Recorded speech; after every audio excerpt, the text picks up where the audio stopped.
However, he's had a few accidents with it, and as what I've been told, he didn't really service it properly.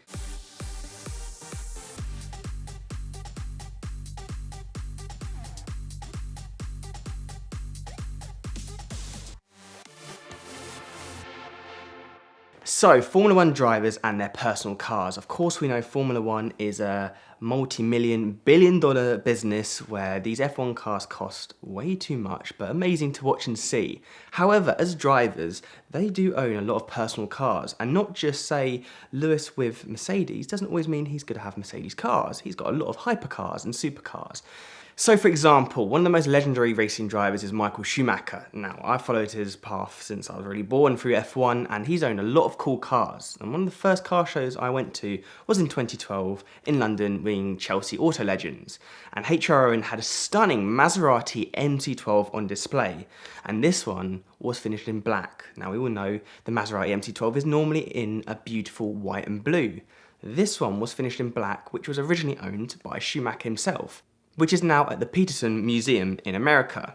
Now, Schumacher has also had more cars, such as the famous yellow EB110. There's a famous photo of him online with his top off and him, I think, chilling at the beach. I mean, honestly, you can't get cooler than that. And that's also a car I have seen in person, which is now in Australia.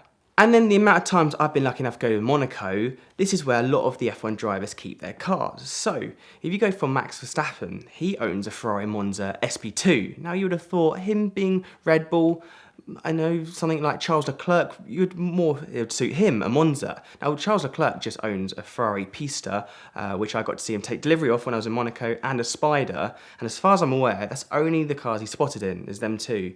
And you have someone like Max shows up in his Monza, which is quite funny because Leclerc should be driving that. And then also, that same day I got to see Charles Leclerc drive his personal Pista. I got to see Valtteri Bottas drive in his very new Project One inspired livery, AMG GT Black Series, which is the very special livery, which means he's got a Project One on order. Now, as well as Bottas, when I met Nico Rosberg in Monaco, he also told me and my dad he's got a Project One on order as well. So I think along the lines of all these F1 drivers and how this Project One's taken a lot of the DNA of F1 cars, I think we're going to find out a lot of these F1 drivers are going to have a Project One on order. So, back in Top Marks 2018 in Monaco, again, I was car spotting throughout the night, and it was coming up to the Monaco F1 in May, this being April. And of course, I'd be on the streets looking out, a few Ferraris, a few Lambos, your casual Monaco night. And then all of a sudden, Felipe Massa comes down in his beautiful Nero Daytona with red pinstripes LaFerrari. Now, not bad. Pulling up to the club in that, it looked phenomenal. And this car had all the spotters coming around it. And to be fair, it was just another great example of these F1 drivers realistically flexing at the highest. So, of course, the main guy, Lewis Hamilton, of course he owns a lot, and a lot of famous ones and a lot of legendary cars. And I suppose, to start off, he does own a Mclaren F1. Now, I've tried over the years to research a bit more about this car, but sadly there's only one picture online of him actually driving this, which was during the lockdown of 2020, when the whole world kind of shut down. He was spotted down Beverly Hills in his Mclaren F1. Now, there's rumours that he got this through an auction for 15.9 million, which is actually quite, dare I say, cheap for an F1 car, but we don't know what the rumours are, but it was him driving the F1 car, and as far as I know, that's been sat underground for quite a while, and it was amazing to finally see photos surface online of him driving it. Now, that particular F1 was actually the first F1 imported in the US, and it's also chassis number 44, which is quite a coincidence because Hamilton's original karting number when he was a kid was also 44. So you could kind of imagine that car probably came up to auction and Hamilton was like, this is the right moment, because back at McLaren, Ron Dennis, famous F1 chief, promised Lewis Hamilton if he'd reached 7 F1 World Championships, he'd get the McLaren F1 LM.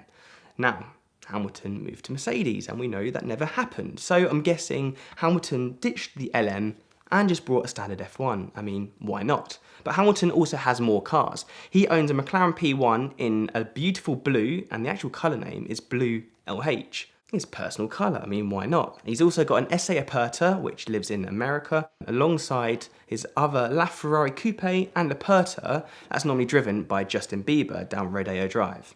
So, of course, talking about the McLaren F1, as you would all agree, the McLaren F1 is probably the most legendary car of all time. But in this day and age, the Pagani Zonda, we all know it's probably the most famous, talked about hypercar at the moment. And Hamilton is probably the most famous person to own one, as Lewis Hamilton owned the Pagani Zonda LH Lewis Hamilton in a beautiful purple.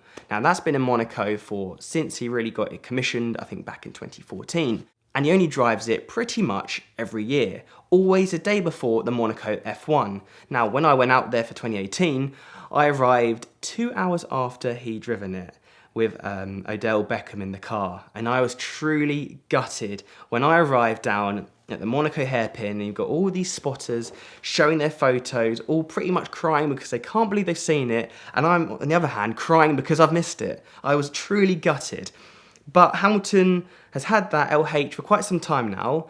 However, he's had a few accidents with it, and what I've been told, he didn't really service it properly, which is part of the reason why it is now living in the UK. So there's rumours saying that Hamilton was only going to sell that car if he sold it for 10 million. Now that's a ridiculous amount for any car, and for a Zonda, that's way too much. You know, no Zonda's worth that much. However, if it's owned by Lewis Hamilton, I suppose you could argue the history or what it is. But what that car has been through, pretty much underground collecting dust, and if it's been driven, it might have had a little accident on the hairpin. It is now living up north in the UK by whoever the mysterious owner is, and I hope to see in the future. But as far as I've been told, the LH has been turned from purple to black, hoping he'll keep the badge on it, but you never know. With owners these days, the next day he might change it to whole black car, commissioned, full carbon. We might lose the famous Zonda LH, but I'm praying one day I'll be able to see it. So, along the lines of talking about Lewis Hamilton, Michael Schumacher, and some of my favourite F1 drivers and what they've owned car-wise, a funny one is Adrian Satile. Now, he joined F1, replacing Bottas in the Australian Grand Prix in 2007, whatever reason happened, but he left in 2014 at the end of the Abu Dhabi one, so it was quite a short stay of him in the F1, but he had a lot of money behind him, and that led him to, I guess after F1, retirement at probably 30 years old.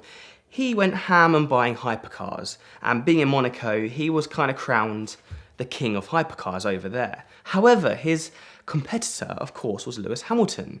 Lewis Hamilton had the Zonda LH, so Satile, throughout the years, I remember in the 2014 Monaco F1, he turned up at the casino with a Gembala Mirage GT and the Koenigsegg Agera X.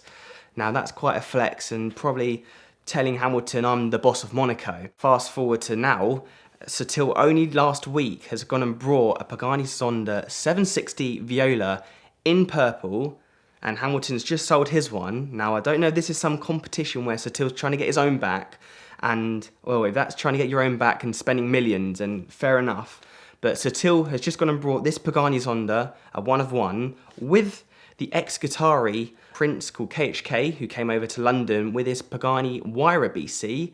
Satile was like, look, I'm going to buy both of these. And recently in Monaco, they've both been spotted together, both in purple, both looking insane. Of course, we all thought there would be no more purple Zondas in Monaco. Well, Satile has saved us because there's now 2 purple Paganis in Monaco and one now being a Zonda once again.